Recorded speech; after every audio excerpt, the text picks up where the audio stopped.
துவரம் பருப்பு பாசிப்பருப்பு கம்மியாக இருக்குது, ஒரு சாம்பார் வைக்கிறோம் அப்படின்னா முதலையே பாசிப்பருப்பையும் துவரம் பருப்பையும் ஊற வச்சுருங்க. அப்படி ஊற வைக்கும்போது நமக்கு அதிகமான பருப்புகள் ஊறினோன்னா அது கொஞ்சம் பெருசாக இருக்கும். பருப்பும் நிறைய உங்களுக்கு நிறைஞ்சி வரும். குழம்பும் நல்லா திக்னஸாக கிடைக்கும். எப்போவுமே குறைவாக இருந்ததுன்னா ஊற வச்சுட்டு அதுக்கப்புறம் வேக விடுங்க, பருப்பு உதிரி நிறையா கிடைக்கும். ஏன்னா சேப்பங்கிழங்கு சில பேருக்கு வந்து வழுவழுன்னு இருக்கிறதால பிடிக்காது. அப்படி பண்ணுறவங்க இந்த மாதிரி தண்ணியை கொதிக்க வைங்க. கொதிக்க வச்சுட்டு இந்த தண்ணி முழுக்க கீழே ஊற்றிட்டு மறுபடியும் இதை நல்லா அலம்பிட்டு ஒரு புது தண்ணியில் மறுபடியும் கொதிக்க வைங்க. அப்போ பிசுபிசுப்பு தன்மை இருக்காது. வறுக்கும் போது கொஞ்சம் பச்சரிசி மாவை சேர்த்து போட்டு வருங்க. அந்த தண்ணியை நான் கீழே ஊற்றிட்டு மறுபடியும் தண்ணி விட்டுருக்கேன்.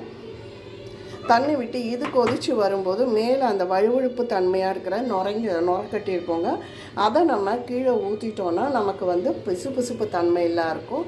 பச்சரிசி மாவை தூவி வறுத்தா சூப்பராக இருக்கும்.